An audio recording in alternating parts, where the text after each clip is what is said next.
Ponto de Vista na TV. Um programa da Associação dos Adesguianos de Uberlândia.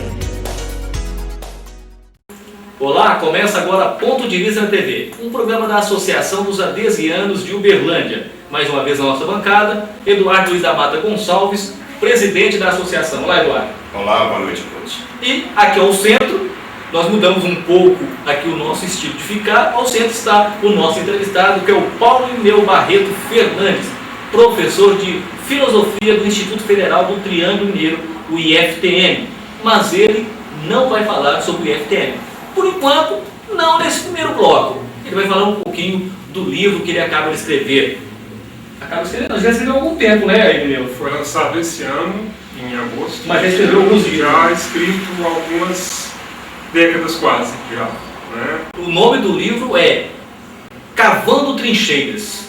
Isso porque ele serviu o Exército de 85 a 86 em Brasília, e ele vai narrar um pouquinho nesse livro do que aconteceu na sua vida de caserna, durante o tempo em que ele esteve servindo a nossa pátria. Obrigado pela presença, Paulo. Eu agradeço, Gregório, eu agradeço a todos que estão assistindo, Eduardo, é um prazer estar aqui. Eu acho que, antes de mais nada, a primeira pergunta que surge é: o que faz um professor de filosofia escrevendo um livro sobre o Exército? Então, vamos lá.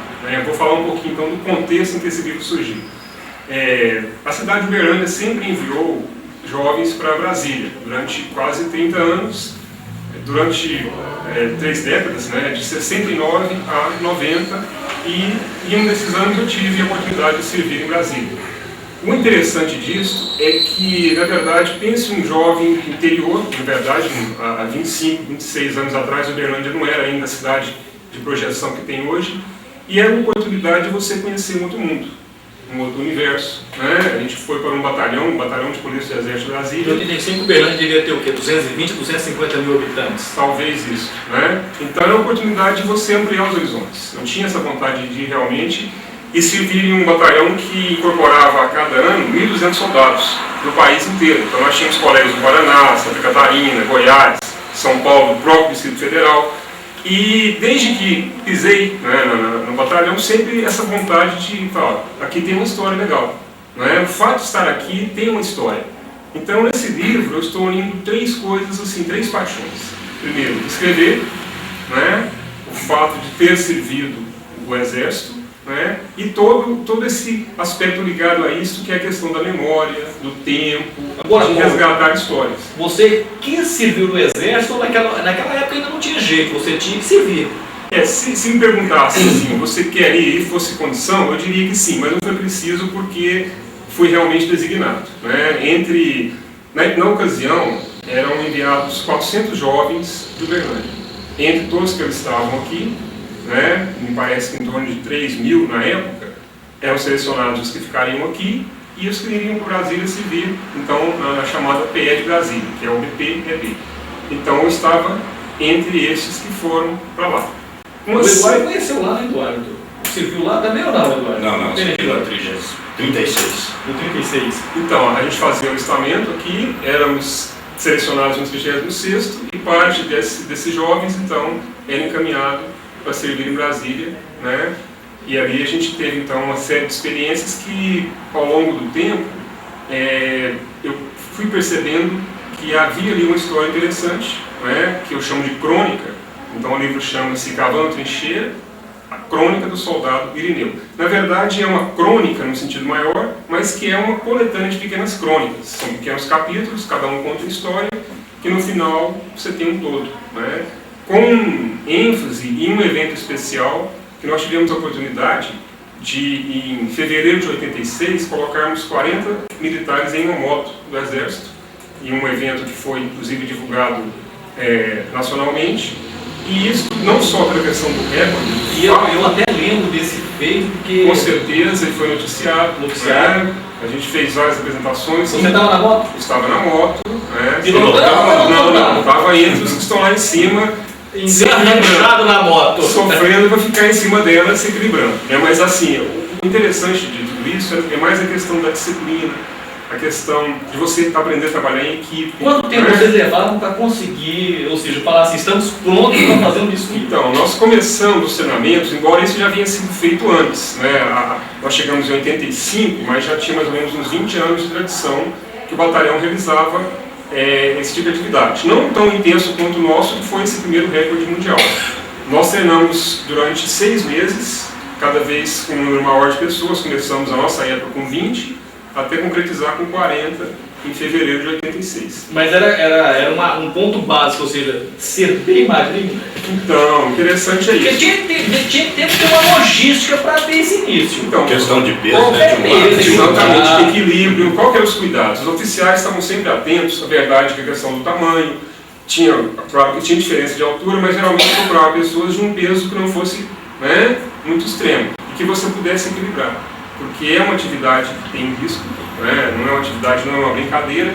Você pega uma motocicleta 1.200, você prepara ela para receber um peso como este, então você tem que ter alguns cuidados. Por exemplo, a questão do equilíbrio, é bom que tenha um peso do lado direito semelhante do lado esquerdo, não vai ser o mesmo sempre, mas tem que ser semelhante. A motocicleta sempre se desloca uma mesma velocidade. Em nenhum momento você sobe nela, ela estando estática. Ela começa o movimento com 2 pilotos e um militar, e os outros vão, né, Vão subindo, subindo até chegar o momento em que há. E tem que subir ao mesmo tempo. Ao mesmo tempo as duplas, para não perder o equilíbrio. Então, em qual percurso vocês fizeram, menino? Deixa eu aproveitar aqui e explorar um pouquinho disso aí. Claro. Cada evento tinha uma questão assim particular. Por exemplo, nós fizemos eventos em shopping, né, no estacionamento. Você tem um espaço muito reduzido.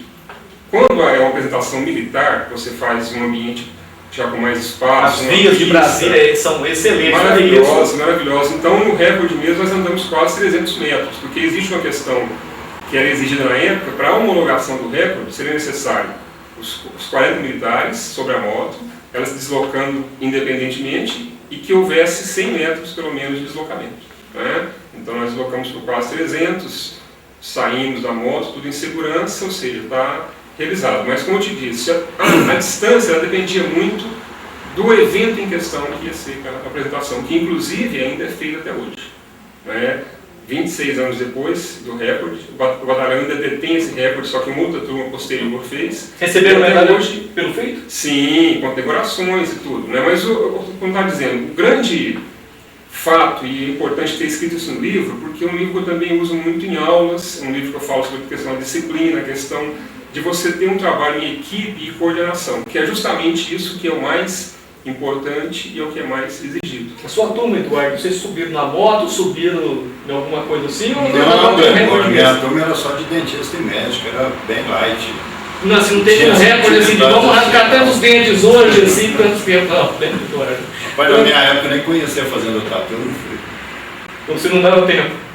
Não dava tempo. Mesmo porque hoje, talvez, pela compreensão física dos brasileiros, né, hoje a gente não encontra tantos problemas dentários como no passado, né, Eduardo?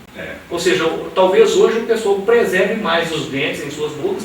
Antigamente você chegava num dentista ou numa pessoa que se tornou dentista, que nem fez o curso, a primeira coisa que ele falava, está com dor, vamos arrancar o dente. Arranca o dente que para a dor. Ou seja, o exército, o Irineu, a gente está brincando aqui com o fato, mas era a realidade do Brasil. Hoje em dia já não existe isso. É mais fácil, ou seja, é mais fácil preservar do que ter que depois tratar ou inventar algum outro processo para restaurar aquele dente. Agora, Irineu, e você escreveu esse livro há quanto tempo? Então, ele foi escrito, ele foi lançado... Ou foi escrevendo aos poucos, assim? Ele foi lançado em agosto desse ano, mas é um livro que, como eu disse para você, eu sempre rascunhei essas histórias esperando o momento em que ele pudesse ser escrito. Então, na verdade, ele é redigido já há algum tempo, né, esses capítulos, e lançado este ano. O que eu estava falando sobre a questão da motivação?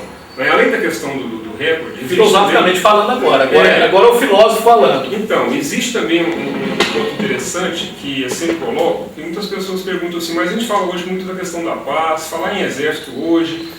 Na verdade, nós temos uma questão muito importante a ser dita hoje, que eu também abordo no livro, que é a questão estratégica do Brasil.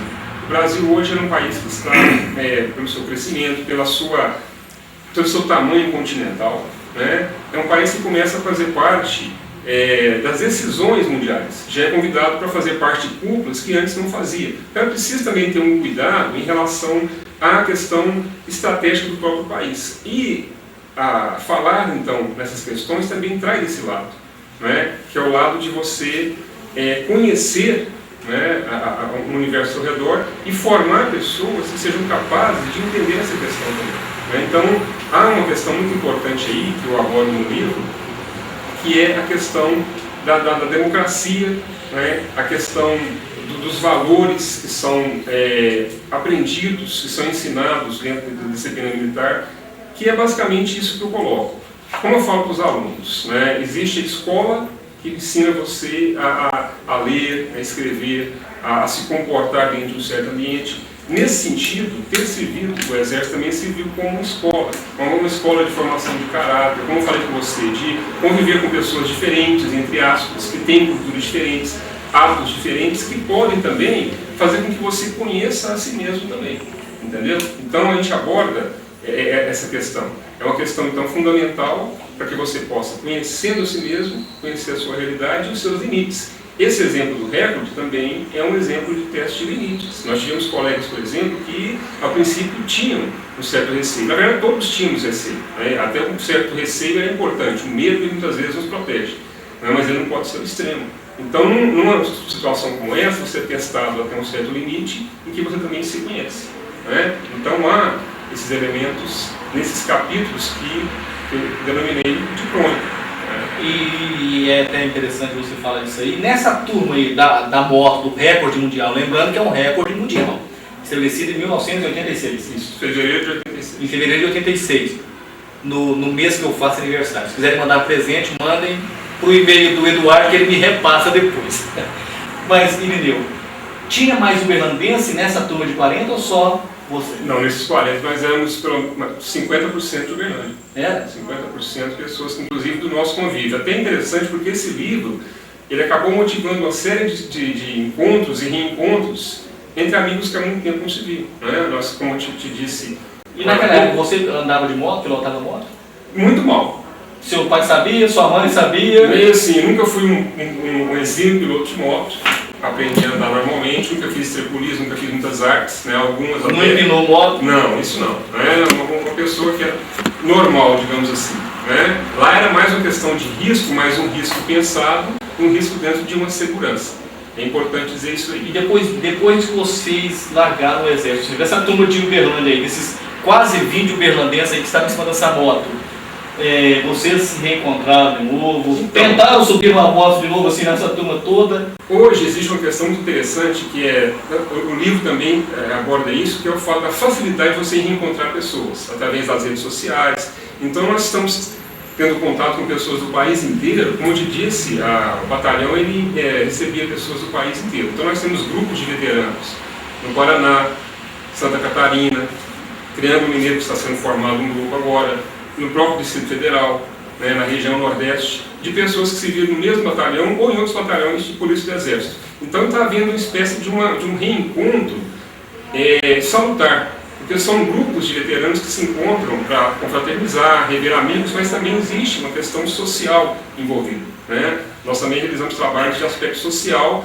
dentro do âmbito dos nossos veteranos, companheiros, até mesmo extrapolando essas questões. Interessante foi isso, porque alguns colegas que eu não via há muito tempo, alguns até 20 anos, desde que a gente teve essa experiência, ao saberem do livro, entraram em contato, via e-mail, telefone, algum tipo de divulgação qualquer, e nós estamos então já reatando, digamos assim, algumas amizades que por algum tempo ficaram aí meio que perdidas, embora nunca tenham sido perdidas totalmente. Mas na moto não subiu? Na moto não. Até mesmo agora porque talvez será que o peso de alguns também pode atrapalhar nesse momento? Estamos programando um encontro, porque em maio é o aniversário do batalhão. Então a gente está programando um encontro para maio do ano que vem, a gente vai tentar reunir o máximo de pessoas para poder fazer em Brasília mesmo, enquanto servimos, e quem sabe de repente surge a ideia de a gente até participar dessa moto. Eu acho que hoje, pelo nosso peso, não sei se vai dar certo não. Talvez uns 5 ou 6 subindo na moto, né?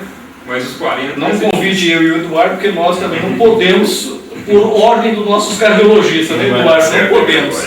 Bom, nós vamos para um rápido intervalo extrapolamos um pouquinho o tempo, passou um pouquinho, mas no próximo bloco a gente compensa. Você está assistindo Ponto de Vista na TV, um programa da Associação dos Adesguianos de Uberlândia. Ponto de Vista na TV. Um programa da Associação dos Adesguianos de Uberlândia. Roupa suja não se lava mais em casa. Dê adeus aos varais e não desperdice seu tempo.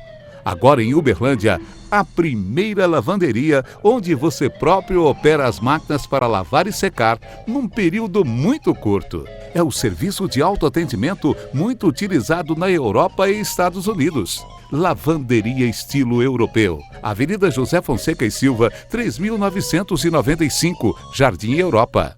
Hoje, no Brasil, milhares de crianças e adolescentes sofrem violência sexual. E para mudar esta realidade, só é preciso uma coisa: atitude. Denunciar o abuso e a exploração sexual contra crianças e adolescentes é simples. Ligue 100! A ligação é gratuita e pode ser feita das 8 às 22 horas. Sem o seu apoio, não existe proteção. Denuncie. Ligue 100. Brasil. Quem ama, protege. Secretaria Especial dos Direitos Humanos. Brasil. Um país de todos. Governo Federal.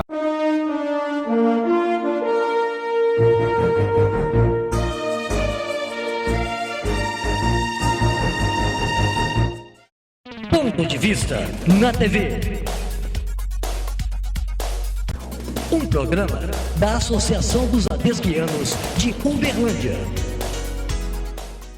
Olá, estamos de volta com Ponto de Vista na TV, um programa da Associação dos Adesguianos de Uberlândia, com o Eduardo Luiz da Mata Gonçalves, nosso presidente, e também o Paulo Irineu Barreto, né? Paulo Irineu Barreto Fernandes, que é parente do Fernandes, não? Das Lisa Prado, o pessoal Fernandes assim, não? Não sei, de repente assim, mais distante. O cabelo é curto, né? Acho que o Fernandes aí vem mais, assim, do meu pai, quer dizer, o Fernandes é o sobrenome dele, que é Europa, sei lá, né? Ou África, é certo que é, né? Mas deve ter passado em Espanha, alguma coisa assim, né? E o Paulo, ele escreveu o livro Cavando Trincheiras, em que ele conta relatos do que aconteceu na sua vida enquanto ele estava no Exército entre 85 e 86. Vou passar a palavra para o Tenente Eduardo. Tenente Gonçalves. Tenente Gonçalves. Também eles mudam o nome. É Paulo Irineu, virou Soldado Irineu. Então vamos lá, né? Então vou chamar o nosso entrevistado hoje de Soldado Irineu, né? Soldado Irineu. Soldado Irineu. Que número que era, você lembra? 1072. Soldado Irineu 1072. Eu dei uma breve folheada aqui no seu livro e eu vi aqui que você afirma a necessidade da paz estratégica. Nós sabemos que a paz estratégica não depende somente das Forças Armadas, mas sim de toda a sociedade. Que significado teria essa afirmação para você? Exatamente. Na verdade, a gente muitas vezes fala assim, bom, seria melhor se não existissem guerras, crimes, se não fosse necessário exército, forças armadas. O mundo assim seria melhor, o mundo ideal. Mas não é o mundo que nós vivemos, né? Nós vivemos em um mundo de constantes conflitos, o ser humano está em conflito consigo mesmo. Esse conflito consigo mesmo ele acaba refletindo num conflito com o vizinho, né? Com a cidade vizinha. Seria, para a gente medir o que é a humanidade, nesse sentido, a gente teria que ter uma outra humanidade para saber o que somos como humanidade. Nós não temos, então temos que nos conhecer a partir de nós mesmos. Então, uma paz estratégica, eu digo isso pensando no Brasil e nas suas dimensões. Um país continental, que, como eu disse há pouco, a cada dia que passa, ele está sendo convidado a tomar decisões e participar das decisões. Nós temos líderes brasileiros, né, participando de cúpulas, como eu disse.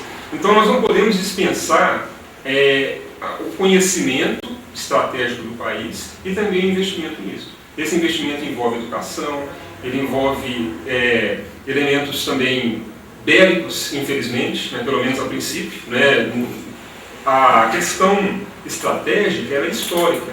Nós temos grandes mestres da humanidade, como Leonardo da Vinci, por exemplo, que construía desenhos de armas. Né? Isso é bom? Talvez não fosse bom, dizendo idealmente, mas é algo ainda necessário. Então é nesse sentido que a gente fala de uma paz estratégica, que é uma paz, mas uma paz com segurança. E nesse caso, as Forças Armadas elas têm o seu papel. Mesmo porque se a gente quer a paz, a gente tem que preparar para a guerra. Até o momento em que vivemos, até quando a gente fala assim, por exemplo, guerra, você falou agora há pouco, vou falar o soldado irineu. Na verdade, todos nós somos soldados. Né? Se você não é um militar, mas você, por exemplo, é um agente de saúde, né, que tem um trabalho a ser realizado, ele envolve elementos que se cobram de um soldado, que é a disciplina, que é cumprir horários, né, que é estar atento ao seu trabalho. Então, nesse sentido, a palavra tem esse significado, que é esse significado de disciplina, de cumprir a missão. Todos nós temos uma missão, né, independente de... Hoje eu sou um civil, um professor, mas que trago comigo valores aprendidos nesse período que são parte do meu caráter. E que está faltando muito hoje na nossa juventude e acaba refletindo em vários setores da sociedade, principalmente na formação dos seres humanos. Afinal, que ser humano, que cidadão eu quero no dia de amanhã, se eu permito que ele vive na liberdade, libertinagem hoje, fazendo o que quer, a torto e direito, sem nenhum dever, sem nenhuma regra. Na realidade, a gente tem que pensar um pouco mais. E esse livro seu, Cavando Trincheiras, você foi escrevendo ele aos poucos e tal. E quando o pessoal viu e você falou, estou escrevendo um livro, vou publicar um livro, o que você ouviu dos amigos, dos conhecidos, do pessoal? Para que você vai escrever um livro? Qual é o objetivo desse livro? Essa é a principal questão. Por que esse livro? Esse livro é uma apologia a alguma coisa? Se ele for uma apologia, eu digo que ele é uma apologia à amizade e à memória. Né? Aquilo que nós vivemos, que não no sentido de uma nostalgia, né? Mas no sentido de uma recuperação, de trazer à tona aquilo que nós realmente somos. Interessante que alguns colegas, inclusive de estados diferentes até, do Paraná, vieram para o lançamento. Né? A gente teve aqui um pré-lançamento, uma ocasião que nós divulgamos o livro, e como eu te disse, já surgiu até uma ideia de nós fazermos um segundo livro agora em conjunto. Né?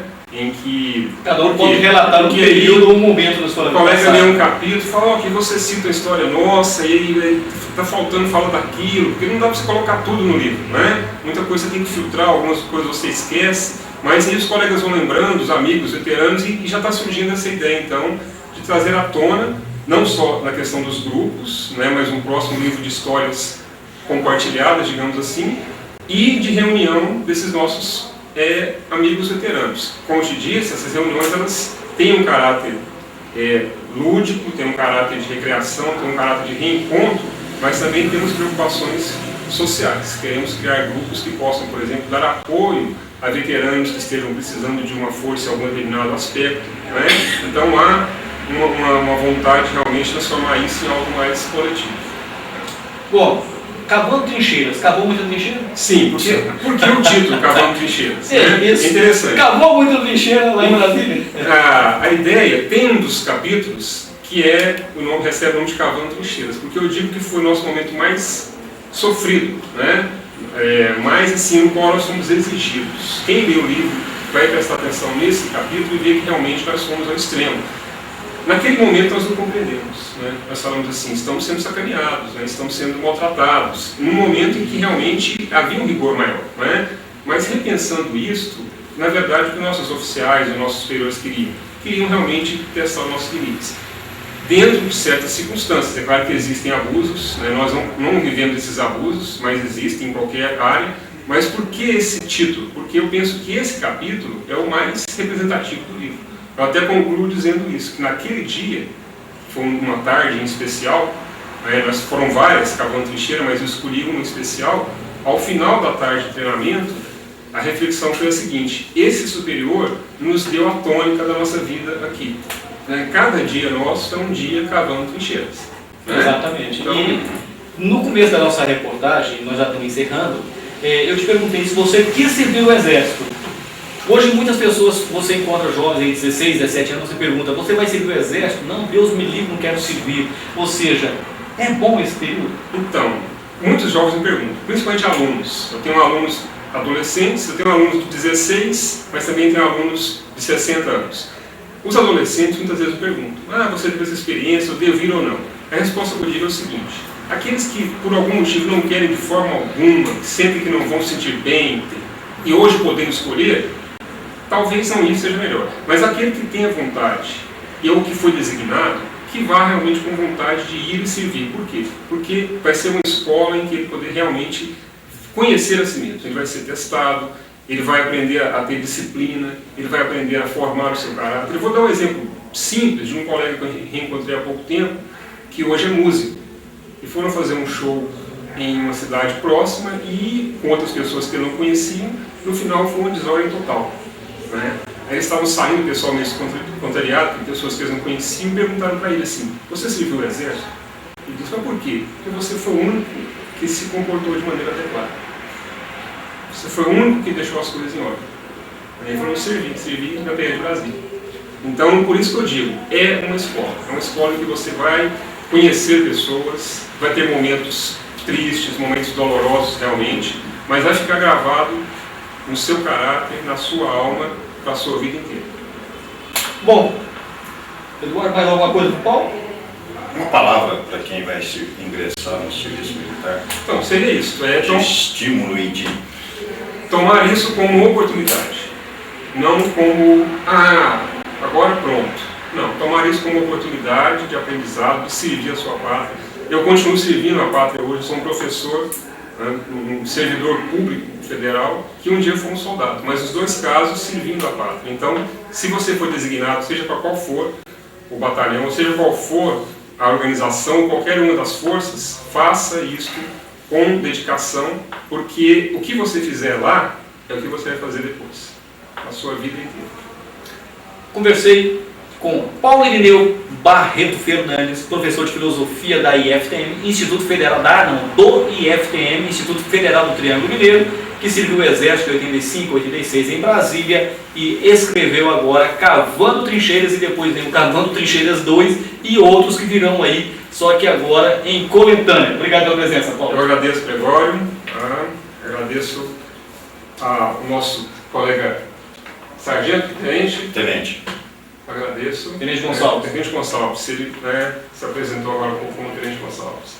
O soldado Irineu, então, presta a continência ao superior. E nós somos colegas duas vezes, porque além de tenente da reserva, eu trabalhei durante muitos anos na então Escola Agrotécnica Federal de Uberlândia, hoje é o Instituto Federal do Triângulo Mineiro, exatamente. Então, temos duas coisas em comum. Eduardo, obrigado pela presença mais uma vez. Muito obrigado, igualmente.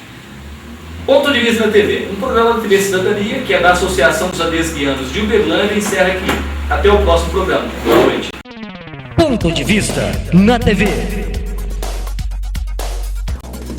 Um programa da Associação dos Adesguianos de Uberlândia.